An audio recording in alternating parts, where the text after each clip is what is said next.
Hello everyone! Good day to all my students and chessmates. So ngayon, ito nga po pala yung highlight ng aking live.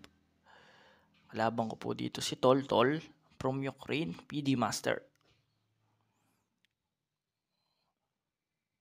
Okay, nag-iisip yung kalaban ko dito, no? So luma nga po pala tayo dito sa oras. Ayan, segundo na lang siya. Queen D3 na lang pwede niya ako. Capture muna siya sa G6. Capture siyempre ako ng pawn. Queen D3. Depensa sa B5.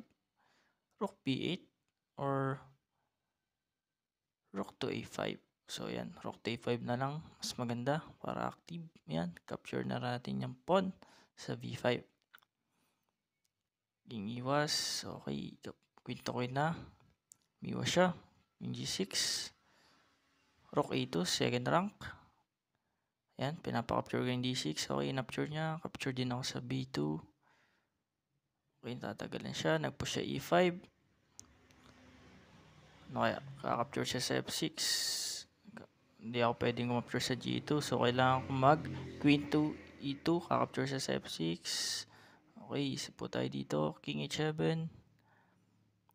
Okay, sige. Queen to E2 na. Pinapacheck ko na siya ng pawn. Pero ano kayang gagawin niya dito?